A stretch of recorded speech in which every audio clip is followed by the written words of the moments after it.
day Marcus hired his childhood tormentors, he smiled the same smile they'd tried to beat out of him 20 years ago. What happened next changed everything. Once upon a time, in the rust-stained corridors of Jefferson Middle School, a scrawny kid named Marcus Chen learned that lunch money could disappear faster than hope, and that bathroom stalls made excellent hiding spots when the wolves came hunting. Marcus wasn't like the other kids. While they played sports and talked about weekend parties, he spent his afternoons hunched over a second-hand computer his grandmother had bought him for his 13th birthday. The machine was ancient even then, wheezing to life with the enthusiasm of a dying elephant, but to Marcus it was pure magic. Lines of code flowed from his fingers like poetry, creating worlds where he had control, where he mattered, where nobody could stuff him into lockers or steal his lunch. But the bullies didn't care about his digital dreams. To them, Marcus was nothing more than entertainment, a punching bag with thick glasses and discount sneakers. Jake Morrison, the quarterback's son, led the pack with his cruel smile and expensive clothes. Sarah Vega followed close behind, her sharp tongue cutting deeper than any fist. Then there was Tommy Burke, the enforcer, whose meaty hands delivered the physical punctuation to their psychological warfare. Every morning, Marcus would wake up with a knot in his stomach, knowing he'd have to navigate their gauntlet. They'd corner him by his locker, surround him in the cafeteria, trip him in the hallways. The teachers either didn't notice or didn't care. After all, kids will be kids, right? "Hey, code monkey," Jake would sneer, snatching Marcus's homework. "Did you finish my math assignment?" Marcus would hand it over without a word, watching his carefully calculated solutions disappear into Jake's backpack. It was easier than fighting. Fighting only made things worse. The worst part wasn't the bruises or the stolen money. It was the way they made him feel invisible while simultaneously making him the center of unwanted attention. They'd ignore his raised hand in class, then loudly mock his stutter when he was forced to speak. They'd pretend he didn't exist until they needed someone to humiliate. But Marcus was watching, always watching. He memorized their patterns, their weaknesses, their fears. While they were busy being cruel, he was learning something far more valuable: how to survive, how to adapt, and how to dream bigger than the small minds that surrounded him. His refuge was the computer lab after school, where Mrs. Patterson let him stay late to work on projects. She was the only teacher who saw potential in the quiet kid with the second-hand clothes. Under her guidance, Marcus discovered he had a gift, not just for coding, but for seeing solutions where others saw problems.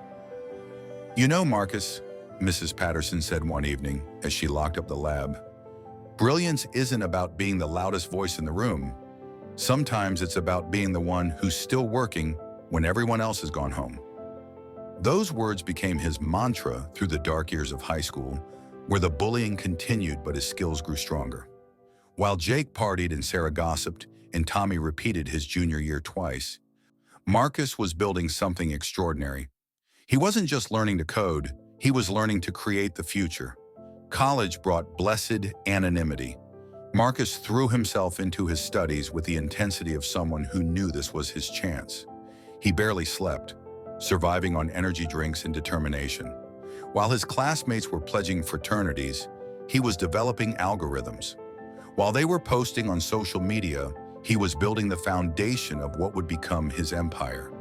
The idea came to him during his sophomore year, a revolutionary platform that would connect people in ways social media couldn't touch. Not just sharing photos or status updates, but creating genuine human connections through shared experiences and mutual support. It was born from his own loneliness, his understanding of what it felt like to be overlooked and undervalued. He dropped out junior year to pursue his vision full-time, sleeping on couches and eating ramen noodles while he coded 18 hours a day. His professors thought he was crazy. His family worried he was throwing away his future. But Marcus had learned something his bullies never did: the power of delayed gratification and unwavering focus. The breakthrough came at 3 in the morning on a Tuesday in March. Marcus had been struggling with a particularly complex piece of code for weeks when suddenly, everything clicked. The solution was elegant, revolutionary, and completely his own. He'd created something that would change how people interacted with technology forever. Finding investors wasn't easy. Venture capitalists saw a shy kid with thick glasses and discount suits, not the visionary who would reshape their industry. Marcus faced rejection after rejection, each no echoing the dismissals he'd heard throughout his childhood. But he'd learned persistence in the school hallways where he'd been pushed around, and now that persistence would pay dividends. Finally, a small firm took a chance on him. The initial investment was modest, but it was enough. Marcus assembled a team of brilliant misfits, outcasts, and dreamers who shared his vision. They worked out of a cramped office above a Chinese restaurant, the smell of dumplings mingling with the electric energy of creation. The platform launched quietly, almost anonymously. Then word spread. Users didn't just adopt it, they evangelized it. Within 6 months, Marcus had millions of users. Within a year, major corporations were begging to partner with him. Within 3 years, his little startup had become a global phenomenon worth billions. Success brought its own challenges. Suddenly, Marcus was featured on magazine covers, invited to conferences, courted by world leaders. The shy kid who'd hidden in bathroom stalls was now giving keynote speeches to thousands. But success also brought him something he'd dreamed about since those dark days at Jefferson Middle School. Options. That's when he decided to return to his hometown. Marcus bought the most prominent office building downtown, the gleaming tower that had represented everything out of reach during his childhood. He established his regional headquarters there, bringing hundreds of high-paying jobs to a community that desperately needed them. But his real plan was far more personal. He started hiring. The job postings were specific, targeted, perfectly crafted to attract exactly who he wanted. Marketing manager with sports background. Customer service supervisor with strong interpersonal skills. Security coordinator with physical presence. He wasn't just hiring employees, he was assembling the cast for a long overdue reckoning. Jake Morrison was the first to apply. The former Golden Boy had bounced between sales jobs for 20 years, never quite recapturing his high school glory. His marriage had crumbled, his confidence was shattered, and he needed this opportunity desperately. When he walked into the sleek conference room for his interview, he didn't immediately recognize the composed billionaire sitting across from him. "Jake," Marcus said quietly, and watched recognition dawn like a sunrise of horror across Jake's face.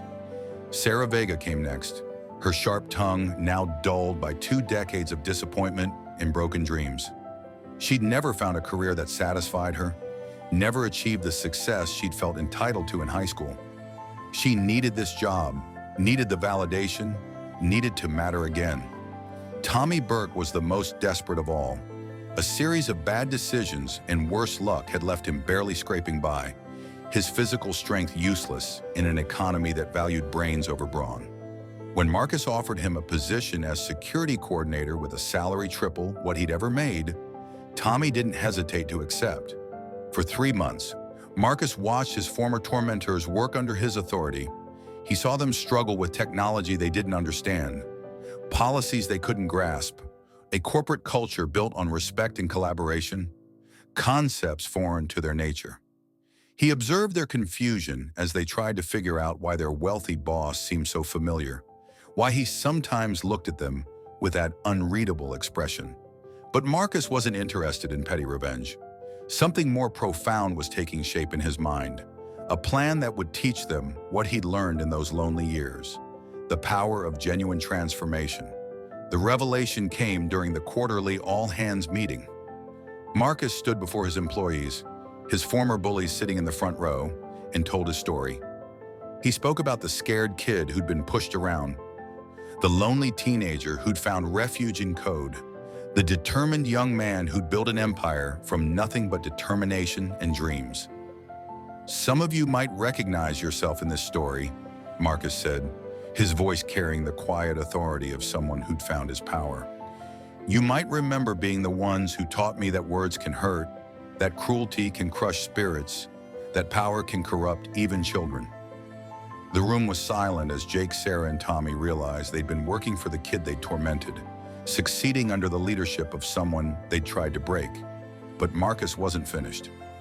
Today, I'm offering you something I never had at your age, a second chance. Not just at a job, but at becoming the people you could have been all along. I'm investing in your potential the way no one invested in mine. I'm giving you the opportunity to grow, to contribute, to matter in ways that don't require tearing others down. What Marcus did next stunned everyone, including his former bullies. He announced a comprehensive personal development program, funded entirely by him, designed to help each of them discover their strengths and address their weaknesses.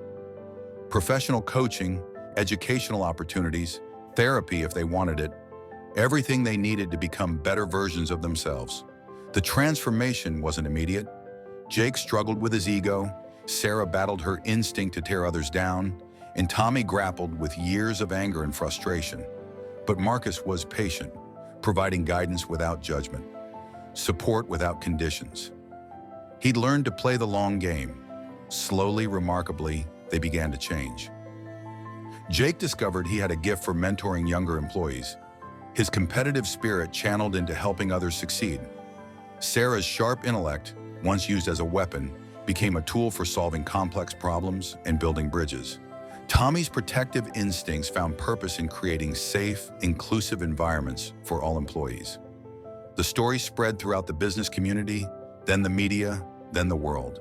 The bullied kid who became a billionaire and transformed his tormentors into allies became a symbol of hope, forgiveness, and the possibility of redemption. But for Marcus, the real victory wasn't the headlines or the accolades. It was the morning Jake stopped by his office to thank him for believing in his potential. It was watching Sarah defend a younger colleague from workplace harassment. It was seeing Tommy become the mentor he'd never had himself. Marcus had learned the ultimate lesson. True power isn't about revenge. It's about transformation, not just of others, but of yourself. The scared kid who'd hidden in bathroom stalls had become a man who could face his demons and help them become something better. In the end, Marcus Chen did something his bullies never could have imagined. He didn't just succeed despite their cruelty, he succeeded because of it. Every push book, every stolen lunch, every moment of humiliation had forged the determination that built his empire. And now that empire was big enough to include even those who tried to destroy him. What would you do if you had the power to face your past? Have you ever turned pain into purpose or found strength in your darkest moments? Share your story of transformation in the comments below, because sometimes the most powerful revenge is refusing to become what hurt you. Your journey from victim to victor might inspire someone else who's still hiding in their own bathroom stall, dreaming of a different future.